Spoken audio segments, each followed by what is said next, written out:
Salut les gars. Aujourd'hui, on va discuter, on va parler d'une question très importante aux étudiants. Peut-on étudier et travailler en même temps au Kazakhstan?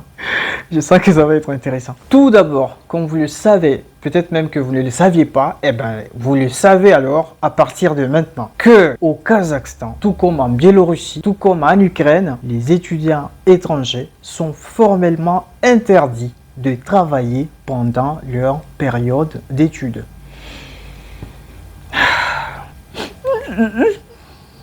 Je sais, ça fait mal.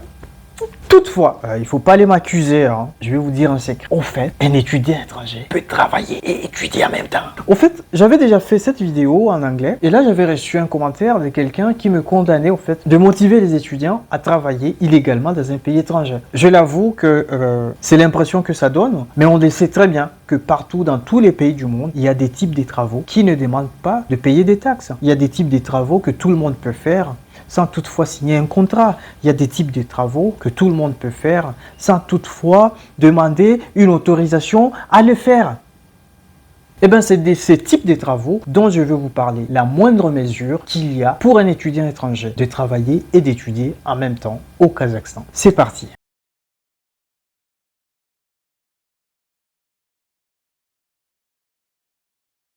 La première option qu'ont les étudiants étrangers, c'est les travaux que j'appelle les travaux à caractère occasionnel. Un peu partout, même en Europe, ceux-là qui vendent des trucs sur eBay, ceux-là qui logent des gens dans leur maison, Airbnb, ainsi de suite, ces gens-là ne payent pas des taxes, on est d'accord. Parce que ces revenus révèlent d'un caractère occasionnel. Ce qui veut dire qu'un étudiant étranger, par exemple, qui a un talent particulier, un étudiant étranger qui connaît par exemple l'anglais, qui parle le chinois, qui parle, je sais pas, géographie, cet étudiant-là, il peut avoir des clients, par exemple, des gens qui veulent, qui leur apprennent le français ou l'anglais ou le chinois. Et pour cela, l'étudiant n'a pas besoin d'un permis de travail pour le faire. Un étudiant qui sait très bien danser, qui peut être invité dans un concert et à la sortie, il a ses 200 $ en poche, eh ben, il n'a pas besoin d'un permis de travail pour faire ça. Tu es un étudiant, tu es bilingue. On a besoin de toi dans une entreprise où arrivent des entrepreneurs étrangers comme traducteur. Tu fais ton travail pendant 2 heures, tu sors de là avec 500 $.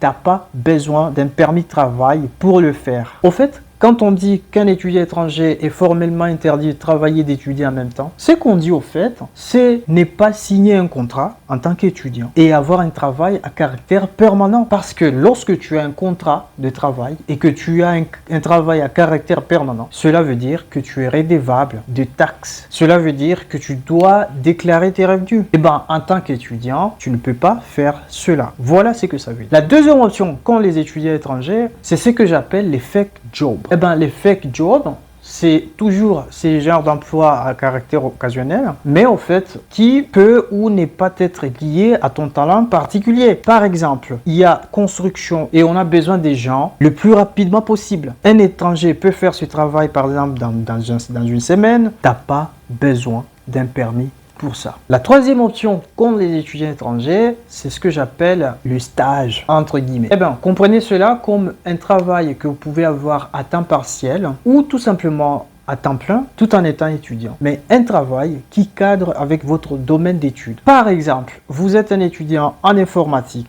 Vous avez déjà étudié pendant 2 ans, c'est-à-dire vous avez déjà une connaissance approfondie des langages de programmation. Vous pouvez trouver un travail. Vous pouvez vous trouver un travail à temps partiel, par exemple, et gagner votre argent. Dans ce cas-là, le travail ne sera pas genre officiel, il fera office d'un stage, par exemple. Et dans ce cas-là, tu ne peux pas avoir d'embrouille avec la police ou avec qui que ce soit. Parce que pour toi, ce travail fait office de pratique. Encore une fois, ce qu'on veut dire par les étudiants étrangers sont interdits de travailler, d'étudier en même temps et blablabla, on veut tout simplement dire qu'on ne veut pas voir un étudiant en médecine, le matin, il est à l'école et le soir, il fait taxi. Vous m'avez compris. Et voilà en plus une information pour vous.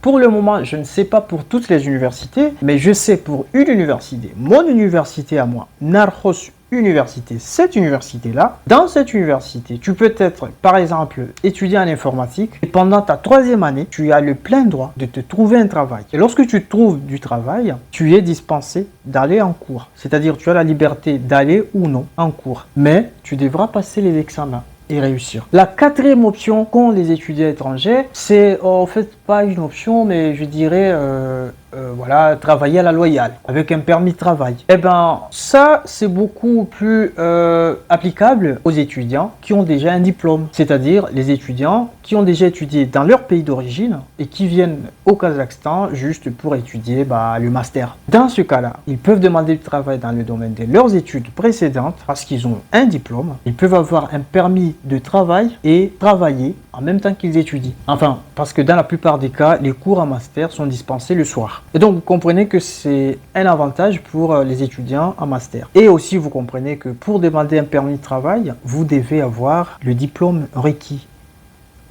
Et donc, étudier et travailler, enfin, travailler de façon légale pour les étudiants en baccalauréat, c'est vraiment difficile. N'y rêvez pas. Il y a beaucoup d'étudiants qui me posent cette question. Est-ce qu'on peut travailler et étudier en même temps? D'accord, je viens de répondre à la question. Mais est-ce qu'on peut se payer les études? Je ne pense pas. Non. Non.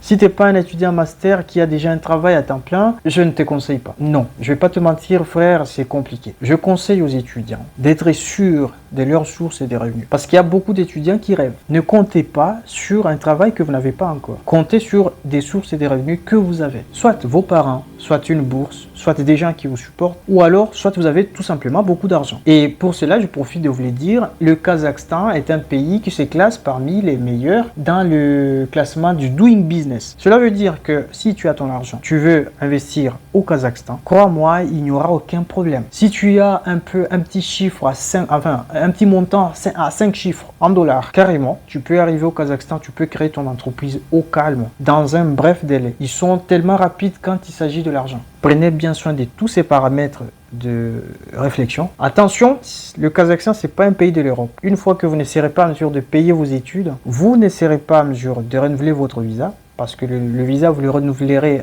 par le concours de l'université. Si vous êtes insolvable, l'université ne va pas vous renouveler le visa. Et pour cela, ça veut dire que vous êtes clandestin et il n'y a pas de demandeur d'asile ici. Donc du coup, on va vous payer un petit billet d'avion gratuit et on vous renverra chez vous. Vous êtes le bienvenu. Le Kazakhstan est un bon pays avec des gens, avec un peuple qui respecte tellement les étrangers. Je les adore, les Kazakhs. Et donc, je vous dis ciao, à plus tard. Excusez-moi d'avoir été long, c'est parce que je suis fatigué. Je vais aller dormir. Oh putain, comme il fait beau ici.